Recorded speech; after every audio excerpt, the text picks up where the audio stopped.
is Julie Tucker and I'm the chair for the Ontario Tree Climbing Championship Committee. And we are here today at the 27th annual tree climbing event here at the beautiful Dominion Arboretum in Ottawa.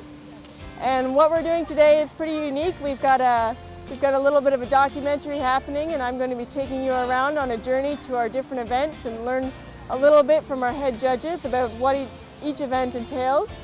So I guess we're going to start off here at the Kids Climb, and we'll see you around the trees. All right, Carrie, a little help, please.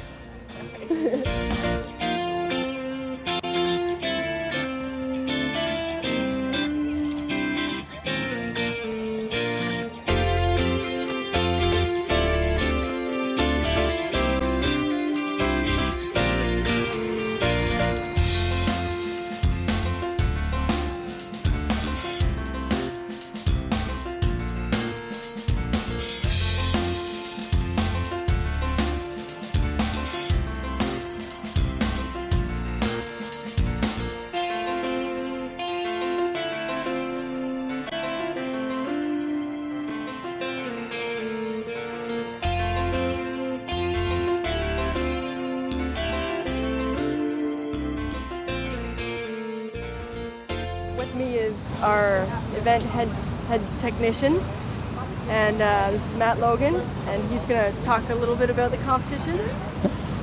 Hey, I am the head judge and head technician of the Ontario Tree Climbing Championship. What that means is that I need to make sure I know the rules, and when there's any questions about the rules or any compliance issues, gear issues, anything like safety concerns, I'm the person to go to clarify all that. Yeah, so you're like our policeman of the event. Yeah, I'd say more of like a military dictator. Yeah, that works too. Yeah. If any of our competitors have questions about gear or rules, regulations, can I do this, can I do that, we send them over to Matt. Yep. He makes the call on that. Well, and it's something that works in conjunction with every event has their own judge. Yeah. And they make rulings on things, and I'm the last opinion. Yeah. Directing the head judges, making the end call, because like Matt said, they have their own little niches, and if there's a problem over top of that, we go to Matt. Well, one of the things with the industry right now is there's so much new gear, new equipment, new techniques and styles coming in from all different areas that you really need to stay on top of the equipment, how they're using, compliance issues. There's a lot of stuff to know in arboriculture, climbing trees and all that. That's one of the great things about this industry is all the different stuff you need to know. And to know about gear, it's definitely important. Yeah, like you said, it's ever changing, and that's why continuing education is extremely important, especially in this field. Absolutely, and this is a great scenario for our volunteers, our judges, our techs, all the competitors. They learn a ton during these things because they see somebody's got a different tool or a different technique, and they just go and ask them because it's we call it a competition, but you know, everybody here gets along so well. They're always rooting for everybody else. So yeah, we not only have the leading climbers in the industry, but we have all the leading professionals as well, volunteering and judging and all working together. Absolutely. It's a family event.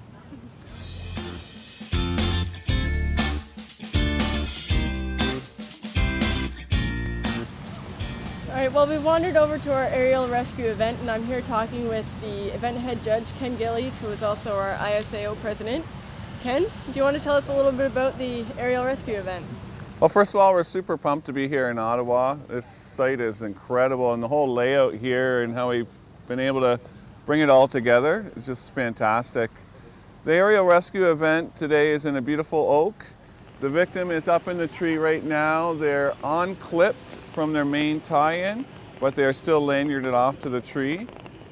The rescuers have 5 minutes to get the victim down, safe on the ground, which is not an easy task. but they've been doing fantastic so far. Yeah? Yeah. So I hear a lot of the climbers talking to the victim. Is that part of the competition? Absolutely, yeah. It's important that they communicate with the victim and also communicate with EMS. EMS is a big player in this. EMS comes in as the rescuer is ascending the tree. EMS is on site, so that communication has to take place there. And they get extra points for that. That's involved in the scoring? Oh yeah, tons of points, yeah. Yeah. So it's really important for them to keep talking to their victim. Keep talking to the victim, be safe, be efficient, and really just have fun is the most important thing here. I think that's the goal of the whole event. Yeah, fun and safety and a little bit of competition. That's right, Julie. Thank you. Well, thank you.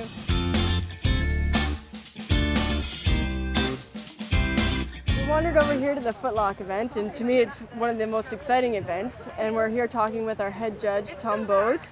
And if you want to tell us a little bit about the event. Yeah, I've worked for Hydro One for 28 years now, and this event has been kind of my event for the last 4 or 5 years in setup, and being able to be the head judge has been great. We set this up on Friday, make sure everything's in place, and the safety is very important. We always have a backup plan to get people down and out of the tree. The footlock is taking 2 ropes and wrapping them in your feet and pushing yourself up. So it's a lot of body strength, and the faster you can do it, the better. Obviously, they ring a bell at the top. It's 2 different heights. There's a height for men and there's a height for women. Now, what kind of time does each climber get? The times vary. Today, we have a time of 12 seconds. Normally is 20 to 30 seconds is normal for men, and women is 30 to 40 seconds. And how high are they going in those 12 seconds? In 12 seconds, the men today went 40 feet in 12 seconds, which is So there's a lot of skill involved. very much skill involved in strength and timing. It comes down to timing and with their feet and pushing. All right, well, thank you very much, Tom. Hey, you're quite welcome, Julie.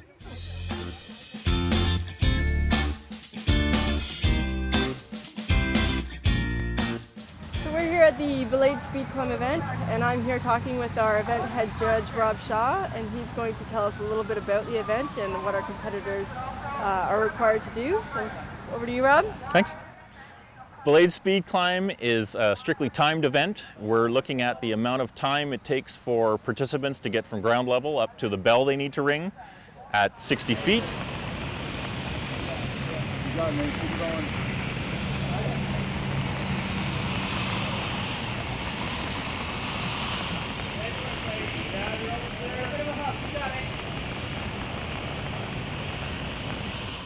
There's a lot of real-life applications for this particular event in the industry.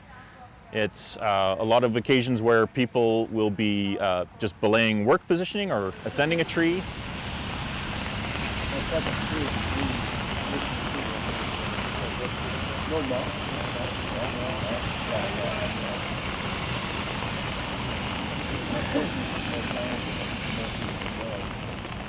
It's an opportunity for contestants to be able to show their speed and agility in a strictly ascending activity. Yeah. All right, Jamie, let's go. Come on, climb it. Good.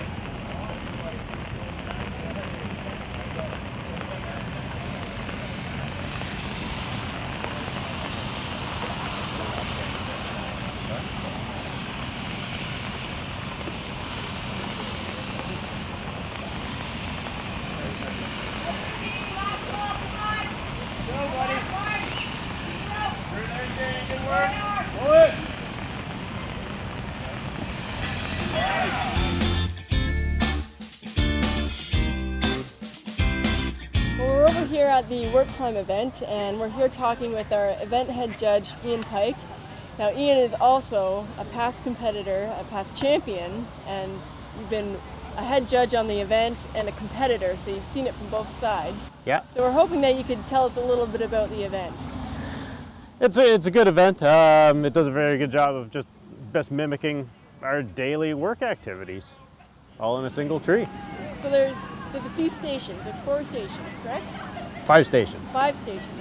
Sorry, that was the master's climb. So they're moving from different limb to limb? What type of stations do they have? You start at the top, starting your starting station. From there you move out to your handsaw station to pole pruner to limb toss to limb walk, and limb walk to your landing station. So it's quite the event. Yep. Is it a timed event? How much time do you Yeah. have? They each have five minutes to complete it. And does everybody make it in that time? Not everybody makes it in that period of time. Okay. Well, they can try, right? That's all we can hope for, right? Yeah, the rain did slow things down a little bit, but everybody held on and had a good day. So Perfect. All right, well, thanks for talking with me today. you're very welcome. Thank you.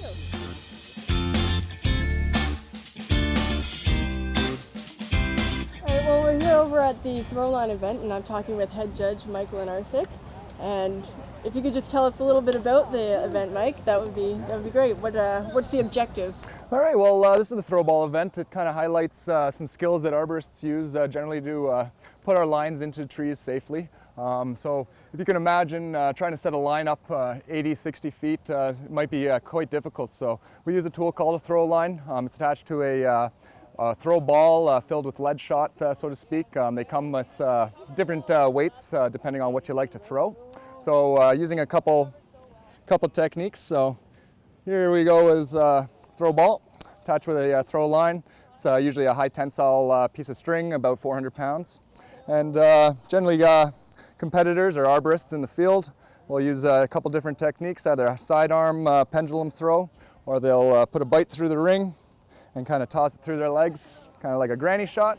So with these techniques, well-skilled arborists can kind of get a ball to go up about 100 feet up. And once we can isolate it around a good solid stem, we bring the ball back down to the ground. We can attach a rope to it, and then that way we can pull our rope up and through the tree. So this event here, it's got a couple different levels up through the tree. The contestants are trying to score high points. The higher the shot, higher the points. So we've got a little bit of a time limit to put a little stress on them. And basically that's throw ball in a nutshell. Now I see that their competitors are throwing from two different sides of the tree. Is that part of the? Right, so in this, I think it's a new rule this year. Basically, we got a set of 4 targets on one side of the tree, a set of 4 targets on the other side of the tree. Each contestant optimally has to score 1 shot on both sides of the tree. So by pulling the throw line, isolating it so it comes down end to end without any obstructions in between, we're able to score them on the line, and then the contestants then have to put a rope up and get optimal points that way. Once they do that, they get extra bonus points and score some more points that way. So now, is this a timed event? it is. It's they have 6 minutes to take as many shots as they can in order to get those 2 good shots in, and so puts a little bit of stress on them, kind of like our managers do in the field. Yeah, perfect. All right. Well, thank you very much. Thank you very much. Cool.